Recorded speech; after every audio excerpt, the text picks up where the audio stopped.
আসসালামু আলাইকুম। আশা করি সকলেই ভালো আছেন। তথ্য ও যোগাযোগ প্রযুক্তি বিভাগে নতুন একটা নিয়োগ বিজ্ঞপ্তি প্রকাশ হয়েছে। এটাতে কিন্তু আপনার অনেকগুলো পদসংখ্যা আছে। তো চাইলে ফুল ভিডিওটা যদি আপনারা দেখেন, বিষয়টা বুঝতে পারবেন। এখানে আবেদনের যোগ্যতা, বয়স, বেতন স্কেল সবকিছু আমি সুন্দরভাবে আলোচনা করব। তো বিষয়টা যদি দেখতে চান, তো এখানে যদি আপনি আবেদন করতে চান, আপনার নিয়ম নীতিমালা, আবেদনের প্রসেস সব বিষয় কিন্তু আপনাকে জানতে হবে এবং বুঝতে হবে।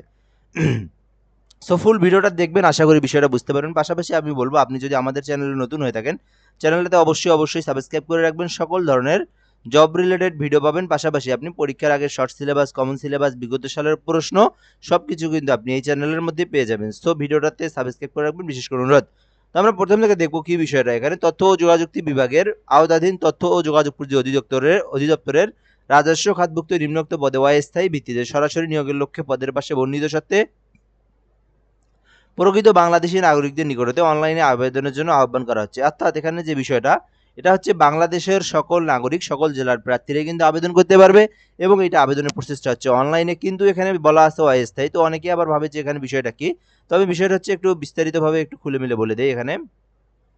এটা হচ্ছে তথ্য ও যোগাযোগ প্রযুক্তি বিভাগের নিয়ম নীতিমালাতে আছে আপনার অস্থায়ী। কিন্তু এখানে বেতনের স্কেল, তারপর চাকরির ধরন, তারপর আপনার পরীক্ষার যেভাবে নিয়োগ প্রক্রিয়া সবকিছু কিন্তু আপনার ওই স্থায়ীর মতোই, কিন্তু শুধুমাত্র নীতিমালাতে অস্থায়ী বিধায় অস্থায়ীভাবে এটা নিয়োগ দেওয়া হবে। তো এটা এখন বলতে পারেন কি, এটা কি চাকরি কি চলে যাবে কিনা না, এরকম একটা বিষয় কিন্তু আপনারা বলতে পারেন। তো আসলে এটা চাকরি চলে যাবে না, এটা এটা আপনার স্থায়ী যে যতদিন থাকবে এটা আপনারও ততদিন থাকবে।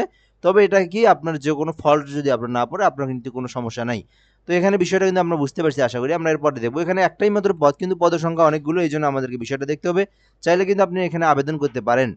তো এখানে হচ্ছে একটাই মাত্র পদ, অফিস সহায়ক পদে 20তম গ্রেডের 497 জনকে নিয়োগ দেওয়া হবে শুধুমাত্র একটি পদেই 497 জন, অর্থাৎ পদের সংখ্যাটা কিন্তু বিশাল বড়। চাইলে কিন্তু আপনি আবেদন করতে পারেন এখান থেকে। তো শুধুমাত্র এসএসসি পাস করা থাকলে আপনি আবেদন করতে পারবেন এই যে অফিস সহায়ক পদের 20তম গ্রেডের 8,000 থেকে 20,000 টাকা বেতন স্কেল। তো আবেদনের প্রসেসটা আমরা একটু বলবো এবং নিয়ম নীতিমালাগুলো যেগুলো আছে এগুলো একটু জানাবো। তো আমি বলবো এখান থেকে যারা চাকরির যারা প্রিপারেশন নিচ্ছেন, অবশ্যই এটাতে আবেদন করবেন। কেননা এখানে পদসংখ্যাটা কিন্তু অনেক বেশি, কারণ প্রায় 3 জন কম 500 জনকে কিন্তু নিয়োগ দেওয়া হবে। সো এই মাসে অনেকগুলো চাকরির অ্যাপ্লাই আছে, কিন্তু পাশাপাশি আপনি যদি এটাতে আবেদন করেন, আশা করি আপনার এখান থেকে ভালো কিছু একটা হবে ইনশাল্লাহ। এরপর আমরা এখান থেকে দেখবো আবেদনের বিষয়টা। এটা হচ্ছে আপনার 18 থেকে 32 বছর পর্যন্ত আপনি আবেদন করতে পারবেন। এখানে কিন্তু সকল জেলার কথাই উল্লেখ করা আছে। তো এরপর আমরা দেখবো খ নাম্বার, এখানে সরকারি আধা সাহিত্য শাসিত প্রতিষ্ঠানে, অর্থাৎ আমি একটু বিষয়টা বলে দিই, কেউ যদি কোনো জায়গায় জব করে থাকেন, সেক্ষেত্রে কিন্তু আপনাকে সেই জায়গাতে কিন্তু আপনাকে অনুমতি নিয়ে এখানে কিন্তু আপনাকে আসতে হবে। অর্থাৎ ওখান থেকে আপনি বাতিলের যে সনদপত্র অথবা প্রত্যয়নপত্র, ওইটা কিন্তু আপনাকে নিয়ে এখানে আসতে হবে। তো চাকরির যে আবেদনের ফর্মে অ্যাপ্লিকেশন কপি, সর্বশেষ শিক্ষাগত যোগ্যতা, সকল শিক্ষাগত যোগ্যতা উল্লেখ করতে হবে। অর্থাৎ এখানে বিষয়টা আমি একটু আলোচনা করি, যে বিষয়টা আছে, আপনি এখানে এসএসসি পাস দেওয়া আছে। এখন আপনি যদি অনার্স পাস অথবা এইচএসসি পাস হন, আপনি সর্বশেষ যে পাসটা সেটাই আপনাকে দিতে হবে। কেননা পরবর্তীতে আপনার এখান থেকে আপনি কিন্তু যদি এসএসসি বা শুধু এসএসসি দেন, আপনি যদি অনার্স পাস থাকেন, পরবর্তীতে কিন্তু আপনার প্রমোশন হবে না। অর্থাৎ আপনি কিন্তু ওই এসএসসি পাস দিয়ে কিন্তু আপনাকে চাকরি করতে হবে বহু বছর।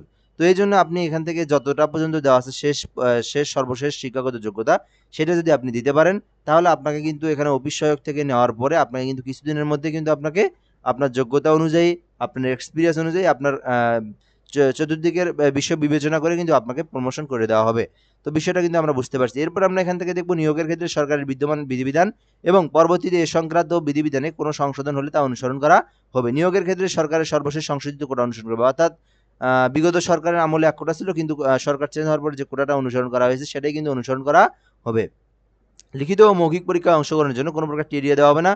এটা কিন্তু আমরা জানিও আসলেই। তারপর আমরা এখান থেকে দেখে দিচ্ছি। তারপর এখানে অনলাইন ব্যতীত কোনো প্রকার আবেদন গ্রহণ করা হবে না। অর্থাৎ আবেদনটা কিন্তু অনলাইনের মাধ্যমেই গ্রহণ করা হবে।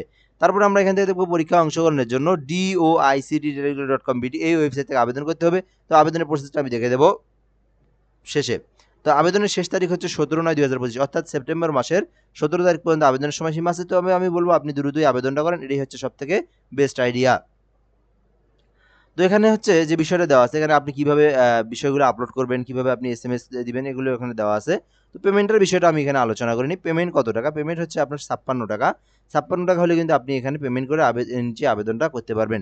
তো আবেদনের জন্য আপনি যে কাজটা করতে হবে, এখান থেকে আপনাকে DOICT স্পেস ইউজার আইডি টেলিটক.com স্পেস ইউজার আইডি, অর্থাৎ আবেদন করার পরে অ্যাপ্লিকেশনে যে আপনার ইউজার আইডিটা আছে সেই ইউজার আইডিটা কিন্তু আপনাকে নিয়ে এখানে 16322 নাম্বারে আপনাকে কি দিতে হবে, আপনাকে কিন্তু এই প্রথমে একটা SMS দিতে হবে, তাহলে কিন্তু 56 টাকা কেটে যাবে। পরবর্তীতে কিন্তু আপনাকে চূড়ান্তভাবে দিয়ে আপনার কিন্তু পেমেন্টটা কমপ্লিট করতে হবে। তো এটা আপনার টেলিটকের মাধ্যমে করতে হবে। টেলিটকে রিচার্জ করতে হবে 56 টাকা, 56 না 61 টাকা রিচার্জ করতে হবে, কারণ দুইটা SMS এর জন্য আড়াই টাকা 5 টাকা কেটে নেয়। তো এরপর আমরা এখান থেকে দেখব বিষয়গুলো, এগুলো আপনার পরবর্তীতে বিষয় মৌখিক পরীক্ষার বিষয়, এগুলো দেখার প্রয়োজন নাই। তো এখান থেকে যে বিষয়টা দেখলাম আমরা, এখান থেকে আপনি আবেদন যদি করেন, আবেদনের জন্য আপনাকে যে বিষয়টা জানতে হবে, এখানে একটা ওয়েবসাইট আছে, আমি আবেদনের প্রসেসটা আবার বলে দিচ্ছি, doictteletalk.com.bd। তো এই জায়গায় আমি যদি যাই, এখান থেকে আপনাদেরকে আমি বিষয়টা দেখাই, DOICT DOI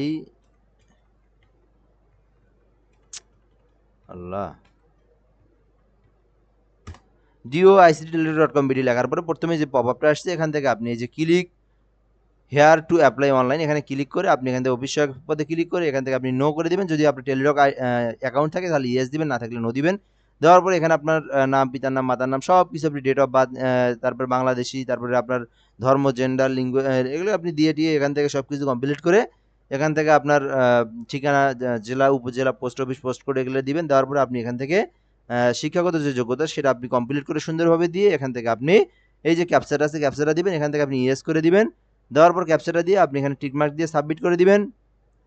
নেক্সটে দেওয়ার পরে আপনার একটা ছবি আছে 300x300 পিক্সেল, স্বাক্ষরটা 300x80 পিক্সেল দিয়ে আপনি কমপ্লিট করে দিলে আপনার আবেদনটা কমপ্লিট হয়ে যাবে। এরপর আপনি পেমেন্টটা করবেন, তাহলে আপনার আবেদন চূড়ান্ত হবে। এরপরে আপনাকে SMS এর সময় ডাকা হবে। সো এই পর্যন্ত ভিডিওটা, ধন্যবাদ, ভালো থাকবেন, আসসালামু আলাইকুম। কোনো কিছু জানার প্রয়োজন হলে অবশ্যই আপনি আমাদেরকে কমেন্ট করবেন এবং পাশাপাশি অবশ্যই সাবস্ক্রাইব করে রাখবেন।